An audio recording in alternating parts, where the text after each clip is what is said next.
వివేకానంద రెడ్డి హత్య కేసు. వివేకానంద రెడ్డి హత్య కేసులో ఓన్లీ ఏ రకమైన మెటీరియల్ ఎవిడెన్స్ లేకుండా మర్డర్ వెపన్ కానీ మోటివ్ కానీ ఏది ఎస్టాబ్లిష్ చేయకుండా ఓన్లీ దస్తగిరి వాంగ్మూలాన్ని బేస్ చేసుకొని, అది కూడా నేను చూశాను నేను విన్నానని కాదు, నాకు ఆయన చెప్పాడు, ఎవరు ఎర్రగంగిరెడ్డి చెప్పాడు, ఎర్రగంగిరెడ్డికి చంపమని వాళ్ళు చెప్పారంట అని చెప్పారు. దాన్ని హీర్సే అంటారు. హీర్సే మీద ఆధారపడి ఆ కేసు ఉంది. అంటే మనకి ఎక్కువ కేసులు కాంక్రీట్ ఎవిడెన్స్ బేస్ చేసుకొని ఉండవు, కానీ కోర్టుల్లో తేలడానికి టైం పడుతుంది ఇవన్నీ. అందుకనే ప్రాసెస్ ఈజ్ పనిష్మెంట్ ఇండియాలో. ఎందుకంటే ఇప్పుడు వివేకానంద రెడ్డి కేసే అంత పెద్ద కేసు, సిబిఐ ఇన్వాల్వ్ అయింది, 2 సార్లు సిట్ వేశారు. ఇంత జరిగితే 6 ఏళ్ళుగా దానికి అతిగతి లేదు.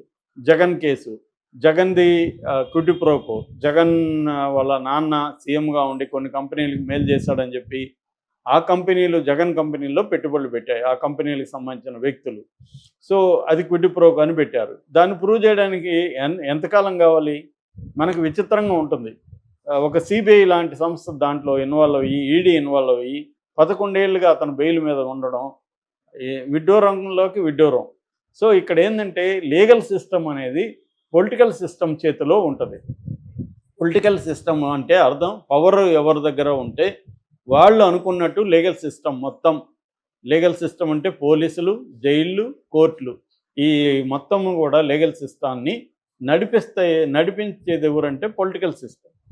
సో సెంట్రల్ లెవెల్లో మోడీ, రాష్ట్రాల లెవెల్లో సీఎంలు నడిపిస్తుంటారు.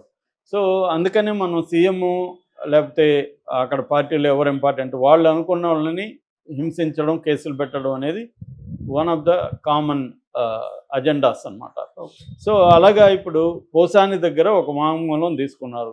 ఆ వాంగ్మూలంలో ఏముందంటే, నేను పవన్ కళ్యాణ్ని తిట్టడానికి సజ్జల రామకృష్ణారెడ్డి అనుమతి ఇచ్చాడు, దీన్ని సజ్జల భార్గవ రెడ్డి సోషల్ మీడియాలో వైరల్ చేశాడు అని వాళ్ళ పేర్లు 2 పేర్లు అక్కడ పెట్టారు.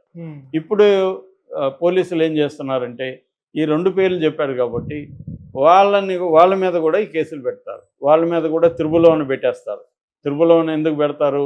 నేను చెప్పాను ఆల్రెడీ. త్రిబుల్-1 బిఎన్ఎస్ ప్రకారం ఏంటంటే, ఆర్గనైజ్డ్ క్రైమ్ సిండికేట్లో మెంబర్ అయితే ఆ కేసు పెట్టాలి.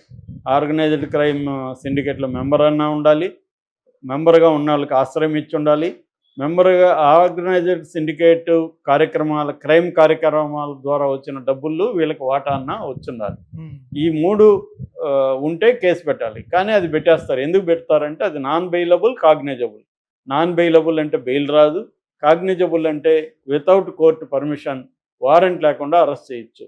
మామూలుగా మన చట్టం ఏం చెప్తుందంటే 7 ఏళ్ళ కంటే ఎక్కువ శిక్ష లేకపోతే, అంటే 7 ఏళ్ల లోపల శిక్ష పడే కేసుల్లో అరెస్టులు చేయకండి, నోటీసులు ఇచ్చి విచారించండి అని కోర్టులు అనేక సార్లు చెప్పాయి. దాన్ని బ్రేక్ చేయడం కోసం వీళ్ళు ఏం చేస్తున్నారంటే ఈ త్రిబుల్-1 సెక్షన్ పెట్టడం. చంద్రబాబు మీద కూడా 409 అప్పట్లో ఐపీసీ జగన్ పెట్టాడు. ఎందుకంటే అది 10 ఏళ్ళు జైలు శిక్ష ఉంది. అట్లాగే త్రిబుల్-1లో మినిమం 3 ఏళ్ళు జైలు శిక్ష, మ్యాక్సిమం లైఫ్ ఉందన్నమాట. అందుకని అది పెట్టారు. ఇప్పుడు ఆ వాంగ్మూలాన్ని బేస్ చేసుకొని సజ్జల మీద, అంటే తండ్రి సజ్జల రామకృష్ణారెడ్డి తండ్రి, సజ్జల భార్గవరెడ్డి కొడుకు, వీళ్ళిద్దరి మీద ఇప్పుడు కేసులు పెట్టడానికి రెడీ అవుతున్నారు. ఈ విషయం తెలిసి వాళ్ళిద్దరూ నిన్న హైకోర్టుకి వెళ్ళారు.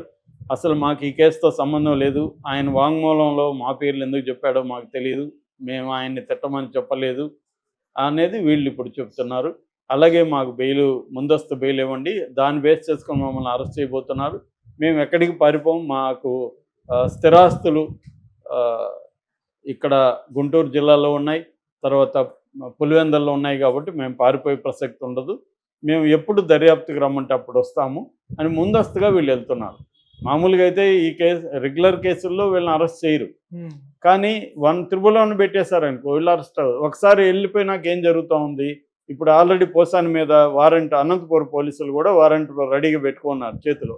పోసాని బెయిల్ రాగానే వీళ్ళు లటుక్కని పట్టుకొని మళ్ళీ జైలు వేస్తారు, మళ్ళీ దాంట్లో బెయిల్ తెచ్చుకోగానే ఇంకొకటి లటుక్కని పట్టుకొని ఇంకొక చోట వేస్తారు. సో ఇది మోడస్ ఆపరెండి అనమాట. అంటే వీళ్ళని అరెస్ట్ చేయాలని డిసైడ్ అయిపోయినాక ఒక్కసారి జైలుకి వెళ్ళినాక ఇంకో వీళ్ళు ఇప్పుడిప్పుడే రారు. అందుకే నేను రాజకీయ నాయకులకి అందరికీ చెప్తుంటా, ఏమంటే మీరు ప్రత్యర్థుల్ని తిట్టినా లేకపోతే యాక్టివ్గా ప్రత్యర్థుల మీద పోరాడినా మీరు యోగా చేయండి, మీరు అన్ని రకాల ఫుడ్లకి తినడానికి అలవాటు పడండి, అన్ని రకాల వాటర్ తాగండి, ఆ, నీచమైన టాయిలెట్లో కూర్చోవడానికి రెడీగండి, దోమల్లో నిద్రపోవడానికి రెడీ పొండి. ఈ లైఫ్ స్టైల్ అంతా ఉంటేనే మీరు తట్టుకోగలరు జైలుకి. చంద్రబాబుకి ఆ లైఫ్ స్టైల్ ఉంది. ఆయన డిసిప్లిన్ లైఫ్, యోగా అన్నీ ఉన్నాయి కాబట్టి ఆయన 53 రోజులు జైల్లో ఉన్నా కూడా ఆయనకేం ఫరక్ లేదు. ఇంకా మంచిగా రెస్ట్ అవి తీసుకున్నాడు. జగన్కి అవన్నీ ఉన్నాయి కాబట్టి 16 నెలలు జైల్లో ఉన్న జగన్ ఇంకేం కాల.